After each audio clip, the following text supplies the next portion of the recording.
puisque nous allons parler de Monsieur Mitchell. Écoutons ça un peu. Donc ça vous donne une idée de quoi je parle. Voilà, elle le dit, c'est le pouvoir. Vous connaissez ce petit son qui accompagne l'entrée de Jade. Bonjour Jade. Bonjour Cyril. Comment vas-tu Jade? Ça va et toi? Merveilleusement bien. Merveilleux. Ouh, dis-nous en plus. Merveilleusement bien. C'est tellement rare. En moins de 3 heures, parce que ça ne fait pas encore 3 heures, il nous reste encore pratiquement une demi-heure d'émission. Mais qu'est-ce que je vais ressortir d'ici riche? Qu'est-ce que je vais ressortir d'ici riche? J'ai entendu des propos, j'ai débattu, j'ai discuté, j'ai posé des questions, j'ai bousculé certaines. On a perdu ici. Voilà, et voilà, j'en sors très riche et je suis heureux de cela. Jade. Oui, Cyril. Je savais depuis toujours que tu adores la politique américaine. Oh, que tu suis. C'est vraiment pas comme ça que je le présenterais, mais passons. Que tu suis les propos de... Ce n'est pas tant par choix que je suis les propos et la politique états-unienne, c'est étant donné l'impérialisme des États-Unis, même au niveau des médias, c'est extrêmement difficile d'échapper à l'actualité états-unienne. Donc, je me retrouve dans cette situation. Donc, c'est sûr que tu ne vas pas nous parler du débat de 10 candidats démocrates hier. Non, mais ce sera... C'était un peu cacophonique. Non, oui. Mais disons que tu vas nous parler d'esclavage et de réparation. Oui. Et puis, tu as ouvert plusieurs pistes. Ah, d'accord. Des portes. Merci. Des poupées russes. Oui, tout à fait. On t'écoute. Merci. Alors... Pour donner un petit peu de contexte, actuellement ce sont les élections aux États-Unis, ce sont les élections les plus extravagantes qui arrivent depuis un moment. Il y a une quantité astronomique. Il y a une quantité astronomique de candidats, les démocrates sont complètement... On pourrait en faire une chronique en soi, mais en tout cas, il y a les élections aux États-Unis. Forcément, il y a des sujets qui commencent à s'avancer un peu, on va dire, au devant de la scène au niveau des campagnes électorales. Et pour je dirais la première fois depuis un long moment dans l'histoire des campagnes et de la politique états-unienne, arrive le sujet des réparations est abordé de manière mainstream, ouvert dans les campagnes des différents candidats et candidates à l'élection présidentielle des États-Unis d'Amérique. Bon, donc ça c'est pour vous donner un petit contexte. Donc le sujet des réparations est abordé et il se trouve qu'il arrive au moment où un comité a été mis en place par Sheila Jackson pour discuter des moyens qui pourraient être mis en place pour mettre en place notamment des réparations. Donc un comité, notamment un comité expert qui pourrait évaluer, on en reparlera au niveau contexte historique, socio-économique, politique. Donc il y a cette grosse affaire qui se passe et du fait de ce comité, on a eu quelques commentaires politiques mis en avant. Et ce qui m'a particulièrement intéressé, ça a été le commentaire d'un dénommé Mitch McConnell qui est sénateur états-unien, qui a déclaré qu'il trouvait injuste qu'on puisse parler de réparation, notamment l'idée que la population actuelle ait à payer, les descendants actuels aient à payer pour un crime qui ne l'est pas commis, mais un crime qui a eu lieu il y a 150 ans. Et qu'en plus, il considérait, je pense que c'est cela qui m'a le plus fait sauter au plafond, que l'élection d'Obama avait servi de réparation. Juste rappeler, Jacques, s'il te plaît, que Mitchell en question est le leader du Parti conservateur. Tout à fait. Parti républicain. Parti républicain. Au Sénat. Tendance conservateur. Voilà. Parti républicain. Parti républicain. En tout cas, il a fini son discours avec l'élection d'Obama aura servi de réparation. Et moi, j'ai sauté au plafond. J'ai sauté au plafond parce qu'il me semble que ce type de commentaire tape dans plusieurs méconceptions, mais il me semble 2 méconceptions principales qui vont être le fil rouge de ma chronique.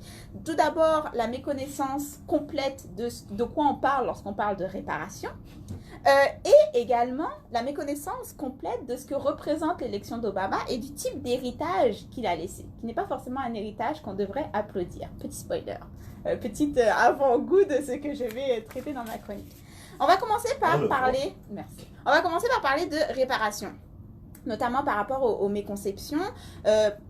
Première poupée russe, pourquoi payer pour des crimes que l'on n'a pas commis, qui ont été commis par nos ancêtres? Je n'ai pas eu d'esclave, vous n'avez pas été esclave. C'est ridicule de vouloir mettre en place des réparations. C'était un peu son commentaire. Là-dessus, je suis obligée de mettre en avant le fait qu'avoir ce type d'approche des réparations qui est tout de même assez étendue lorsqu'on regarde le type de commentaires qu'on voit sur Internet ou dans les discours politiques. C'est souvent la première chose qui revient. Pourquoi je devrais payer pour quelque chose que je n'ai pas commis? C'est ne pas comprendre de quoi on parle lorsqu'on parle donc d'esclavage, de colonisation, et considérer que c'est un crime qui a eu lieu il y a 150 ans, puis il y a eu une fin, et on est passé à autre chose. En fait, lorsqu'on parle d'esclavage et colonisation, on parle vraiment de structures qui ont été mises en place, d'idéologies qui ont été mises en place et qui continuent d'avoir des impacts jusqu'à nos jours. C'est-à-dire, on parle de structures où les descendants des colonisateurs, les descendants des esclavagistes continuent de bénéficier d'un crime, certes qu'ils n'ont pas commis, mais que leurs ancêtres ont commis, qui font en sorte qu'actuellement, il y ait des injustices économiques, politiques, sociales, structurelles au niveau de la société qui continuent de leur bénéficier. Donc, lorsqu'on parle de réparation, on parle de prendre en compte le fait qu'actuellement, vous continuez de bénéficier de ce crime et comment on peut mettre en place, et là je commence à aller un peu trop dans les spoilers, mais comment on peut mettre en place des réparations, que ce soit symboliques, culturelles, matérielles, pour contrecarrer ces structures, pour inverser cet effet d'injustice. Bon. Donc, comme je l'ai dit, il y a une idéologie et une hiérarchie sociale et raciale qui est mise en place pendant la colonisation et l'esclavage qui continue d'avoir un impact actuel. Un cercle vicieux se met en place également parce qu'il faut comprendre qu'on parle des États-Unis, mais il n'y a pas que les États-Unis qui sont en train d'essayer de se débattre avec la question des réparations, notamment au niveau des anciennes colonies. On se rend compte, et pour les descendants qui vivent toujours dans ces anciennes colonies, donc Guadeloupe, Martinique, qui sont toujours des colonies françaises, soit dit en passant, mais aussi Haïti, par exemple. Donc, les anciennes colonies, ce qui s'est passé, c'est que la colonisation et l'esclavage va mettre en place un cercle vicieux de sous-développement, notamment au niveau sous-développement économique, qui font que ce sont des territoires qui, après l'esclavage et après s'être débarrassés de la colonisation, vont s'endetter envers leurs anciens colonisateurs pour pouvoir sortir de ce sous-développement économique. Donc, c'est un cercle vicieux de... On a des pays qui se sont enrichis grâce à la colonisation et à l'esclavage, et qui après la colonisation, du fait du système des dettes, ont continué de s'enrichir et donc ont continué à pouvoir bénéficier de cette hiérarchie sociale, économique et raciale qui avait été mise en place pendant l'esclavage et la colonisation. Donc déjà, il faut prendre en compte cela. On ne dit pas que vous avez commis un crime, on dit que vous continuez à bénéficier de ce crime. Et il va falloir aborder l'enjeu. Deuxième chose, lorsqu'on parle d'indemnisation, il faut bien comprendre également que dans le monde entier, c'est-à-dire dans le monde entier, tous les pays qui ont pratiqué l'esclavage ont indemnisé les esclavagistes. Et ça, c'est quelque chose qui est très peu mis en avant, qu'il n'y a aucun pays, que ce soit au niveau des États-Unis, la France, j'allais dire l'Europe, la France, l'Angleterre, quel que soit le pays qui a pratiqué l'esclavage, lorsqu'ils ont mis fin à l'esclavage, ils ont indemnisé les esclavagistes. Donc, les anciens esclaves n'ont jamais reçu indemnisation de ce que pourtant on considère comme un crime. Exactement. Et dans la loi de tous ces pays, il y a pourtant écrit que vous ne pouvez pas profiter de votre crime. Si vous êtes reconnu criminel, vous ne devriez pas recevoir compensation d'avoir mis en place ce crime. Donc, il y a cette reconnaissance de crime moral, mais refus des réparations économiques, et donc de reconnaître qui sont les victimes et qui devraient recevoir réparation. Maintenant, il faut prendre en compte les spécificités. Parce que pour parler de réparation, il faut vraiment comprendre les spécificités de chaque contexte historique, économique, politique de chaque pays. La manière dont les réparations vont se faire, par exemple, aux États-Unis, ne peut pas être la même manière qu'on va mettre en place des réparations dans le territoire de la Guadeloupe, de la Martinique, de la Guyane, par exemple, ou d'Haïti, par exemple. Donc, il faut vraiment prendre chaque contexte particulier. Par exemple, ou au Canada, la Bay Hudson, c'est la compagnie Bay Hudson, ou McGill, par exemple, qui est le fondateur de l'université, se sont surrenchéris grâce à l'esclavage, d'accord? Donc, ils continuent d'ailleurs d'être des gros noms au niveau richesse. Bon, donc, on peut aussi remettre l'actualité par rapport au Canada. Mais donc, on ne va pas parler réparation et indemnisation de la même manière. Et ce qui est bien spécifique avec les États-Unis, notamment, pour revenir au cas de Mitch Connell, c'est qu'en 1865, au moment de la fin de l'esclavage, il y a une promesse qui est faite aux anciens esclaves. C'est le seul pays où il va y avoir une tentative d'indemnisation. Il y a une promesse qui est faite aux anciens esclaves de leur donner notamment 14 hectares et une mule. Donc leur donner des terres où ils seraient propriétaires pour pouvoir tenter, après la liberté, d'obtenir justice. Parce que ce que dit Malcolm X notamment, c'est on a obtenu la liberté mais on n'a pas obtenu justice. Où il fallait, j'ai peut-être mal prononcé, mais c'était l'idée. On a eu la liberté sans la justice. Sans la justice, exactement. Donc la promesse est faite, on va leur donner les hectares et cette mule, et quelques années plus, la promesse va même être backée par le président Lincoln, là, Abraham. La mule, c'est l'âne. L'âne, oui. Et la promesse va être... C'est plus pour moi. Tout à fait. La promesse va être brisée par le président Johnson. Donc ils vont aller récupérer les terres et leur dire non, en fait, c'est pas à vous, fichez le camp. Donc ça a été une promesse brisée qui est restée également dans les mémoires et dans les histoires. Donc ça, c'est spécifique aux États-Unis. Donc, lorsque l'on parle réparation, de quoi on parle? Pour avoir une bonne définition, j'ai récupéré la définition de Louis-Georges Tin, qui a sorti un livre récemment, de 1860 à 2015, je pense, où il a fait un recueil de tous les textes qui parlait et tentait de mettre en place des réparations, comme quoi ce n'est pas un sujet récent. Ça date depuis la fin, même pendant l'esclavage, en fait, il y avait déjà des discussions autour de cette idée de réparation. Et lui, il va dire, les réparations, cela constitue l'ensemble des dispositifs légaux, moraux, matériels, culturels ou symboliques mis en place pour indemniser, après un dommage de grande envergure, un groupe social ou ses descendants de manière individuelle ou collective. Mais ce que j'ai trouvé particulièrement intéressant avec Louis-Georges Tin, c'est qu'il va mettre l'accent sur le fait que les pays qui actuellement parlent de réparation, comme la France ou les États-Unis, vont constamment mettre l'accent sur des dispositifs symboliques ou culturels. Donc, il va dire, on tombe constamment dans la repentance. Or, la repentance est une question morale ou religieuse. La réparation est un problème économique et politique. Et dans son livre, et c'est très intéressant, je crois Joao Gabriel en parle également, à quel point les anciens pays colonisateurs sont toujours très rapides à faire dans le symbolique, à faire dans les lois commémorielles, les journées de commémoration, les monuments, et les grands discours et les lois de commémoration. Mais il n'y a jamais rien de matériel. Il n'y a jamais rien qui se traduit dans l'économique ou le politique. Donc on fait dans la repentance, mais on refuse de faire dans la réparation. Pourquoi? Parce que c'est vraiment important de faire la différence entre la repentance et le symbolique, mais les réparations, c'est des questions de transformation structurelle.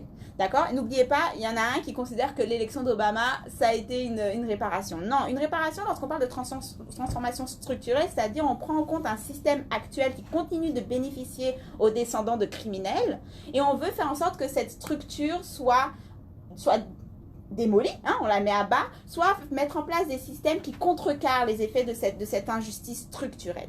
Donc il y a déjà eu des propositions qui vont beaucoup loin. Par exemple, la France, tout ce qu'a fait la France, malheureusement, c'est la loi Taubira. Donc la loi Taubira, c'est oui, ça a été important de reconnaître que l'esclavage est un crime contre l'humanité, mais au moment où la loi passe, ils vont refuser, parce que la loi Taubira prévoyait aussi de mettre en place des réparations, ou de discuter du moins des réparations, et ce volet a été bloqué. 2005, pareil, quand il y a eu beaucoup de grèves pour dénoncer le fait qu'on parlait de colonisation comme un bienfait, ils ont accepté de dire, ok, on arrête de parler de la colonisation comme un bienfait, mais de nouveau, réparation, on bloque. Donc c'est vraiment pour montrer qu'il y a, dans la politique actuelle, il y a des mises en place fermes pour bloquer toute possibilité de faire des réparations. Pourquoi? Parce que faire des réparations s'attaque au niveau des structures. Donc, il y a déjà eu des propositions, parce que comme je dis, ce n'est pas une discussion qui date d'hier, et c'est particulièrement intéressant de voir les différentes propositions qui émanent de différents contextes sociaux et politiques. Donc, par exemple, quand on parle Guadeloupe, Martinique, qui sont les colonies françaises actuelles, beaucoup de projets de réparation se situent au niveau notamment de la redistribution des terres. Pourquoi? Parce qu'au moment où les esclavagistes sont indemnisés, ils vont avoir suffisamment d'argent du coup pour acheter la plupart des territoires de la Guadeloupe, de la Martinique, de la Guyane, et notamment créer des banques et donc devenir propriétaires des grandes industries. Et donc les anciens esclaves deviennent leurs ouvriers, ce qui fait qu'actuellement on a toujours plus de 80% des terres qui continuent d'appartenir aux descendants d'esclaves, et la plupart des grandes infrastructures chez moi appartiennent toujours aux descendants d'esclaves pour lesquels on travaille. Donc il y a cette idée que la réparation chez nous devrait prendre déjà le fait de décoloniser, donc le départ de la France, mais aussi le fait de parler de répartition des terres. Donc ce serait une réforme agraire qui ferait en sorte que les descendants d'esclavagistes ne continuent pas de s'enrichir sur nos territoires. Au niveau de, par exemple, Haïti, il y a eu beaucoup de propositions de faire en sorte que la France rembourse la dette qu'elle avait continué à toucher après la décolonisation et la fin de l'esclavage en Haïti. Pour d'autres territoires, on parle de l'annulation des dettes du pays du tiers-monde, qui est considéré pays du tiers-monde notamment, même si j'ai un problème avec cette appellation. Mais en gros, il y a toujours des pays qui sont endettés, voilà, et qui continuent d'enrichir les anciennes métropoles. Et donc, ils disent que la réparation, ça devrait passer par une économie qui annule toutes ces dettes, et on pourrait repartir sur des bases beaucoup plus saines. Le milieu aux États-Unis qui est bien spécifique parce que l'esclavage a eu lieu sur leur territoire, contrairement à la France où c'était donc dans les Caraïbes. Eux, ils ont des possibilités. Il y a un groupe notamment qui proposait de mettre en place une banque de réparation où en gros ça permettrait à chaque Afro-Américain de détenir un fonds de capital risque. Donc il permettrait de contrecarrer le sous-développement économique qui touche les communautés afro-américaines. Donc il y aurait une banque spécifiquement pour le développement économique de cette communauté-là. Il y en a d'autres qui ont proposé même un plan Marshall pour l'Afrique continentale. Donc le plan Marshall, si jamais vous vous souvenez, c'est le plan qu'avaient mis en place les États-Unis après la Seconde Guerre mondiale pour l'Europe, pour aider à la reconstruction de toute l'Europe. Et en gros, les États-Unis avaient fini par prêter des milliards de dollars à l'Europe, mais en échange, l'Europe promettait d'importer principalement des produits états-uniens en équivalent de ce qu'il avait été prêté. Donc il y a certains qui disent ok, ça pourrait être un plan Marshall pour la reconstruction de l'Afrique continentale. Donc il y a différentes possibilités, processus et discussions. Il y a eu des consortiums assez importants autour de la question des réparations. Donc, c'est pas un sujet quand les gens disent oui, mais on ne sait pas quelle forme ça peut prendre, vous en parlez, c'est très flou. Non, il y a énormément de travail de documentation qui a été fait autour de l'idée de réparation avec des plans parfois très précis et très concrets au niveau économique et politique qui sont en place et qui pourraient donc faire l'objet de discussions vraiment poussées en fait sur la question. C'est pas juste quelque chose qu'on sort de son chapeau depuis hier. Et c'est donc faire preuve de mauvaise foi de considérer que les réparations, c'est pas de quoi on parle quand on parle de réparation. Donc du coup, maintenant que vous avez une idée de quoi on parle lorsqu'on parle de réparation au niveau structurel, on en revient à Obama et cette idée complètement loufoque que l'élection d'Obama pourrait représenter une forme de réparation. Pourquoi? Parce que l'élection... pourquoi je dis complètement loufoque? L'élection d'Obama, j'aimerais comprendre, c'est insultant, j'aimerais comprendre en quoi cela représente un changement quelconque, le fait qu'il y ait eu un président noir à la Maison-Blanche, déjà. Si on, ne serait-ce qu'en parlant en termes de structure, le fait que Obama ait été élu, à part une ascension d'un homme noir, donc une ascension individuelle, j'aimerais comprendre au niveau collectif, qu'est-ce que cela a eu comme changement au niveau de structure, sachant que Obama est devenu le président du pays le plus impérialiste, un des plus impérialistes, mais en tout cas ayant le plus de pouvoir économique pour pouvoir asseoir son impérialisme et sa violence au niveau de la politique étrangère. Et il a géré cette politique-là, c'est-à-dire qu'avant d'être un homme noir, et avant de travailler pour les communautés noires, ce que je considère qu'il n'a pas fait, il a travaillé pour les États-Unis. Il a travaillé en tant que président américain. Et il se trouve que ce président américain était noir. Président états-unien. Et il se trouve qu'il était noir. De plus, j'ai tendance je faisais partie de celles qui ont hurlé de joie quand Obama a été élu. J'étais jeune, j'étais naïve, je commençais à peine la politique, enfin à m'intéresser. J'ai appris très vite à reconnaître que toute personne noire ne va pas forcément travailler à la libération des communautés noires. Et ce n'est pas parce qu'il y a une ascension individuelle fulgurante à la Obama ou à la Oprah Winfrey ou à la Michelle Obama aussi, tout respect pour son parcours, mais c'est pas parce qu'il y a une ascension fulgurante individuelle que ça va servir au niveau communautaire, voire cela peut même provoquer des backlash vraiment énormes parce que ce sont des personnes qui ne vont pas travailler à la protection, à la libération des communautés noires, mais qui savent pertinemment qu'elles ont obtenu ce job en partie parce qu'elles sont noires et donc vont utiliser le fait d'être noires pour pouvoir calmer les revendications du reste de la communauté, pour pouvoir dire ben on n'a plus à se prendre la preuve, regardez, je suis à la Maison Blanche. Donc, vous voyez le type de backlash que cela apporte. De plus, et je suis obligée un peu d'entamer... Peu apporter. Et apporte. Et de plus, je suis obligée d'entamer quelque peu l'héritage d'Obama qui continue à être considéré comme une espèce d'icône de la cause noire. Je rappelle que, notamment, ou je le dis, si jamais vous ne le savez pas, Obama, ça a été le président, c'est considéré comme, il est appelé le président des drones parce qu'il a le record au niveau des attaques par drone et donc de meurtres.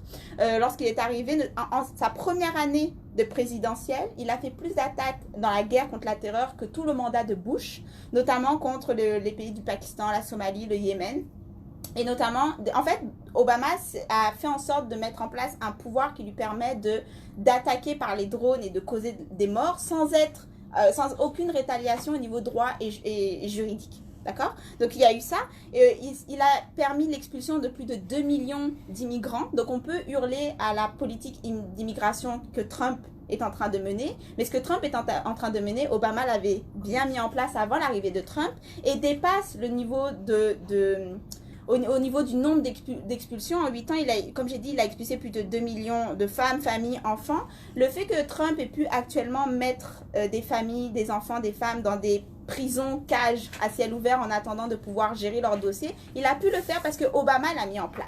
Et actuellement, ce que Trump essaye de faire par autoriser juridiquement le traitement de la séparation des familles, le fait qu'on puisse maintenir les immigrants ad vitam, enfin pas ad vitam aeternam, mais tant que leur dossier n'est pas fini, on peut les maintenir emprisonnés alors qu'avant il y avait un délai, au bout d'un certain délai vous étiez obligé de les relâcher.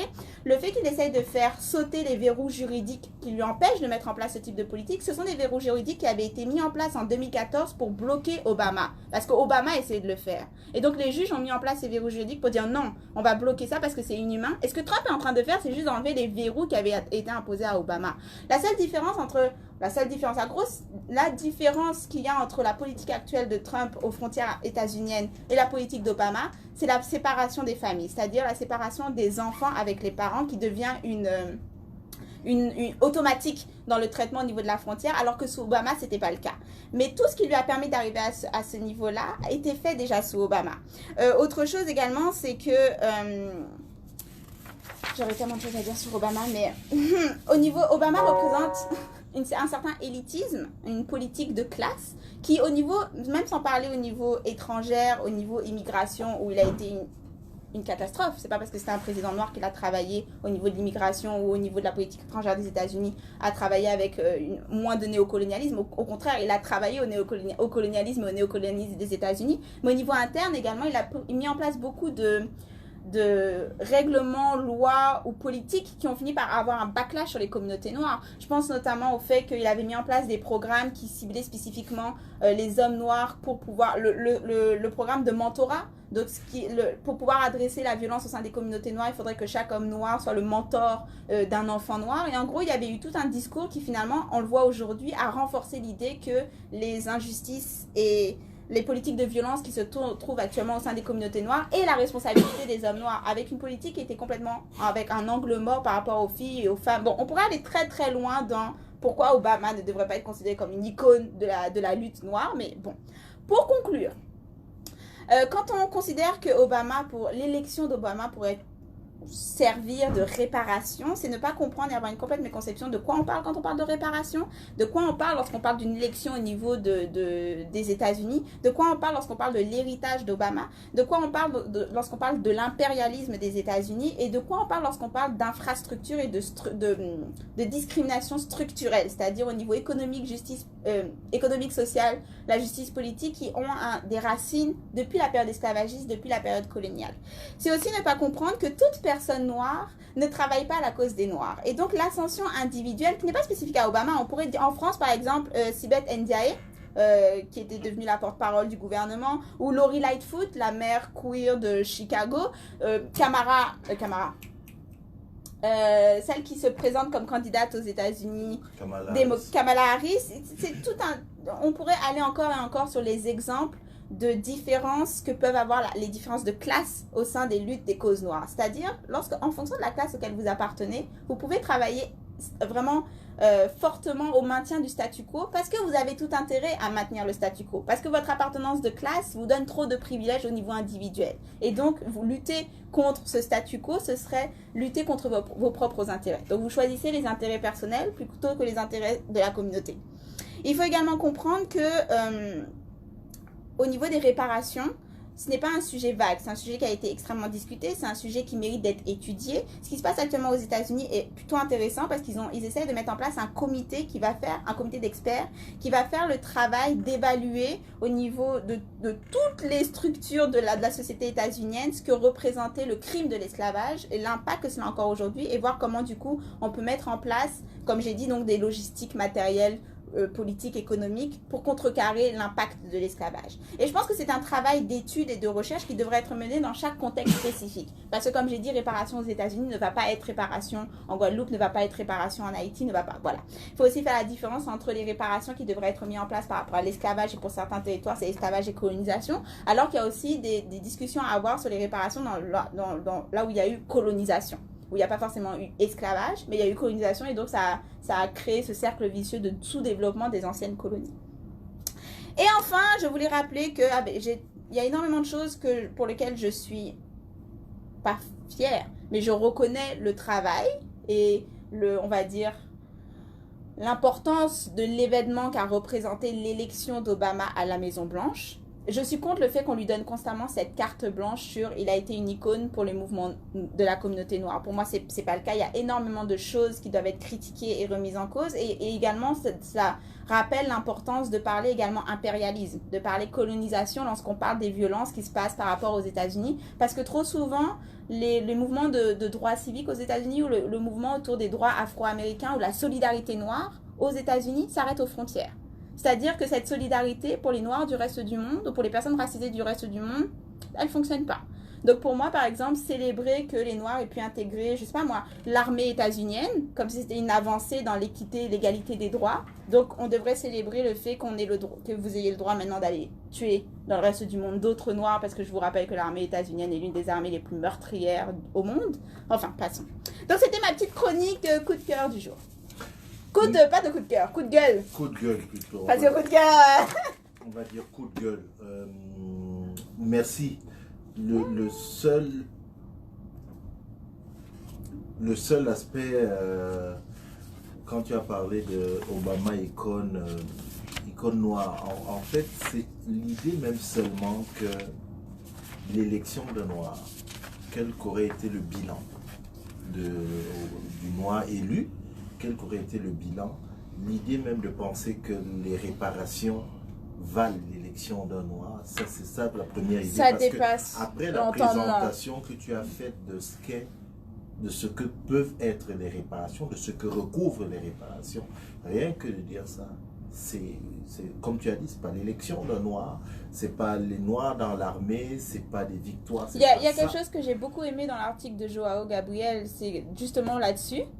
Pas sur Obama, non, il parlait de l'élection de Lori Lightfoot, mais il disait on peut faire le lien aussi avec Obama. Il disait si en période esclavagiste, est-ce qu'on aurait applaudi de voir un noir être à la tête en tant que commandant, celui qui fouette en gros les autres noirs? Est-ce qu'on aurait applaudi pour dire ah ben il y a un noir parmi les blancs qui ont le droit de nous fouetter? Non. Donc applaudir que Obama ait été élu alors qu'il est à la tête de l'une des forces les plus violentes envers les communautés noires dans le reste du monde et au sein des États-Unis également, c'est la même idée. C'est la même idée. Merci beaucoup Jade. On se dit à la semaine prochaine.